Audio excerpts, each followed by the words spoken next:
Jake, you know, I'm a big fan of yours, Jake, and I've said this 110 times. I like what Jake's doing for the sport. I love what he's doing for Amanda Serrano and all the other fighters on the MVP promotions. Just fight someone your age. I said, I'm not one of those people that say, oh, Jake should be fighting guys that are ranked in the top 50. I'm not stupid. I'm just like, fight someone healthy and young. That's what I'm asking for.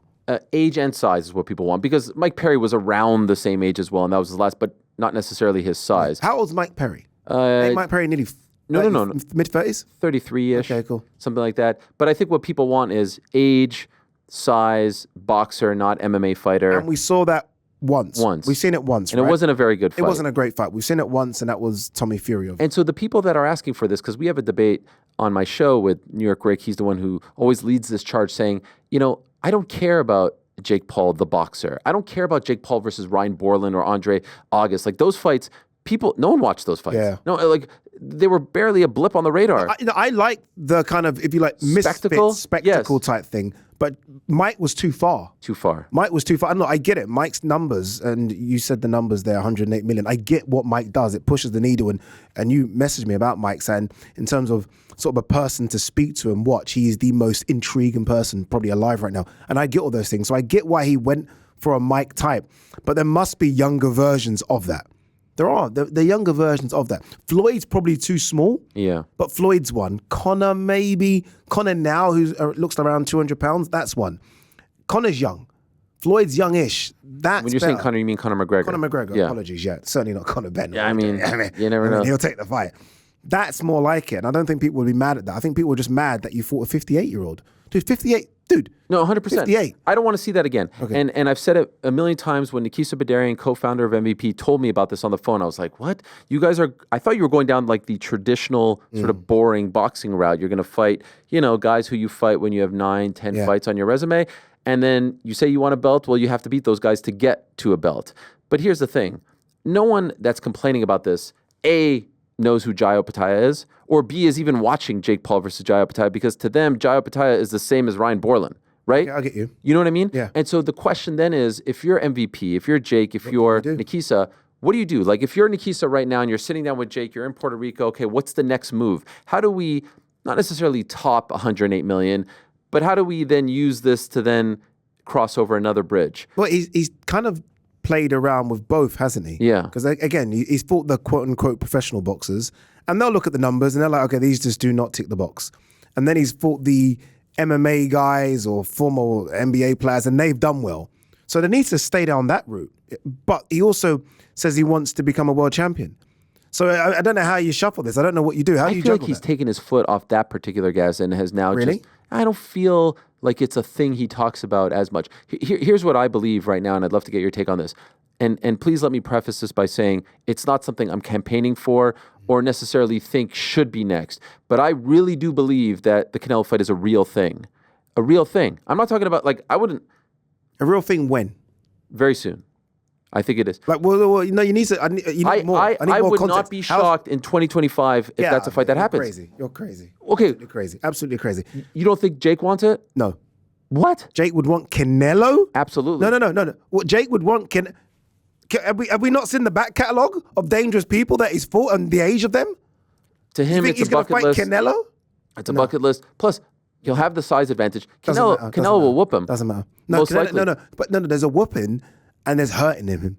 Okay. I think Canelo will hurt him. Will Canelo sign up for this? Yeah. 1,000,000%. Canelo would. So you actually believe that I think it's more the like... other side. I think Jake would want to wait that out a couple more years. He's the one who brought up Canelo. Yeah, but he's brought it up just for us to do what we're doing now. I think Jake would fight Canelo, but I'm thinking more like 3 or 4 years down the line.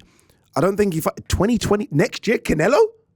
No, Canelo would hurt him. Why can't you do Canelo versus Jake? I don't know if it does as well as far as attendance, but at AT&T Stadium, Once sells out. On Netflix? Sells out. It's maybe not as big, but it's pretty damn big. No, it's because everyone will be like, close. this is the one. This is the guy to shut him up. This is the guy to knock him out. Finally, we do it. I don't, and I'm guessing Nikisa's watching this and Jake's watching this and they were like coming at it. I don't think Jake would want to fight Canelo next year. Wow. I think Jake would want to fight him. He's called him out a few times in the last few years, but not this version of Canelo that's still healthy, still young, can be big as well if he wants to be. Canelo walk around about 200 pounds and boils down to 168. Canelo would wreck him and like, it'll break him in half. Okay, so who does he want to fight? If you're a team MVP right now, who are you booking him against in 2025? Who's the next fight against? Conor McGregor. Really? Well, first of all, but that's never going to happen. Why? Well, Conor McGregor fights for the UFC. The UFC hates Nikisa and Jake Paul. When does Conor's contract more end? Fights. It'll never happen. Okay, so, this is fictional. There's a much better chance of Canelo happening. Canelo can happen tomorrow. He's not tied to anyone. They can make the deal with PBC or whomever. Do you think Canelo would answer that call? 1,000,000%. Canelo's in the money-making business. But Canelo's also in the... He's in the prize-fighting business. Yeah, he's also in the legacy business as well. I know he is. He's in the legacy business. He's in the legacy business. I'm doing this for Uncle Mike. I'm doing this for Mike Tyson. I'm doing this for Mike. The same thing Ryan Garcia is trying to pitch now. The same thing everyone's doing. And so how do you feel, by the way, when you see Artur Beterbiev, Daniel Dubois, Ryan Garcia, all these guys now trying to pick a fight with Jake Paul? You know what? This is prize fighting, Ariel. And the biggest prize in boxing isn't the belts, it's the money. Plus, if you're Beterbiev, you've won, you've become undisputed. You're 40 years old soon. Okay, just give me the fights that are going to make me the biggest paycheck in the world and the easiest work. They weigh up risk reward. There is no disrespect to Jake. Again, there is zero risk in Beterbiev fighting Jake. The reward is, I mean, you're getting paid 25 million. And Daniel Dubois is probably thinking, dude, this is a round. This is half a round of boxing. Ryan Garcia is actually quite interesting though. Why? Because Ryan's smaller. Yeah. Ryan's smaller and Ryan will sell it. Like Ryan fight will be bigger than, I would argue, you call me crazy. I think a Ryan fight could do bigger numbers than a Canelo fight. Call me crazy. No, he will sell it. Call me crazy. It's just like, how big can Ryan get? 170? Yeah. How big does he need to get? Okay, 170 versus 200? Easy. I know, but there's got to be a difference when a guy is fresh and young and a professional boxer. You've got to equalize it somehow, and size is the equalizer. Who's sanctioning that? Anyone? You think so? Yeah. But that's like going over like 8 different weight classes. They'll do it. Yeah. You know what it is? That's a bigger black eye than the Tyson fight. No, it's not. You're crazy. You're crazy. But I mean, that's a pretty big jump. There's weight classes for a reason. Yeah, now, obviously, the offset is Ryan's skill. You could say they're both light heavyweights, right? So as long as Jake comes in under 200, he's a light heavy. You know what I mean? He could do light heavies. He could almost be in that light heavy. He's below the cruiserweight limit, so you could almost do it like that. But Jake's got options. But I think it's an interesting one. I still think he wants to go down the route of becoming a world champion. I still think he wants to go down that route. But I also think he knows he can't be a world champion. I think he knows deep down after the Tommy Fury fight at Wall, geez, I know that's a couple of years ago, but I think he knows there are levels to this. There are levels. Is he not better than he was back then? I think he's improved a little bit. Yeah, but how's good Tommy? No, that's fair. But I think he has improved a little bit just by virtue of stepping through the ropes a couple more times, 3 or 4 more times. Has he fought anyone better than Tommy Fury since? So in terms of levels, he's gone backwards in terms of actual levels. Is there a reason for that? You know him better than I do. Is there a reason, since the Tommy Fury defeat, that he's gone backwards in terms of level of opponent? I don't think it's because of him trying to shy away. He's jumping around looking for the biggest sort of money fight. So Nate Diaz is a big time fight. Yeah. Who would have criticized him for that? Yeah. Initially, I don't think anyone did. Oh, okay, this makes sense. And then he went through those couple other ones. Yeah. And now we know in retrospect those were just a bridge to get to the Tyson fight. The Tyson fight gets delayed. Oh, Mike Perry's going to do it. A lot of people had convinced themselves. I didn't mind that, you know. The bare knuckle guy. Yeah, I didn't mind it. I mean, I watched Mike in BKFC. I used to watch Mike in UFC. I didn't mind it. I was actually surprised how poor he did. Yeah. Yeah, I was a bit like, whoa, okay. That shows how good Jake is now. And so isn't this the greatest indicator that Jake Paul is good for boxing? Because people like to make the argument that he is bad for boxing. Number one, you have stars and legitimate champions like Artur Beterbiev, Daniel Dubois. I know Garcia isn't a champion, but legit talented fighters asking to get that lottery ticket. That's what they want. Yeah, they want the payday. And then you have Carl Froch begging for it. You have Tony Bellew. These are the ones. See now, finally, how long has it gone? 20 minutes, you finally got into the realm of real fights that I want to see him fight. Okay. Tony Bellew, Carl Froch, Andre Ward. Can I tell you something right now?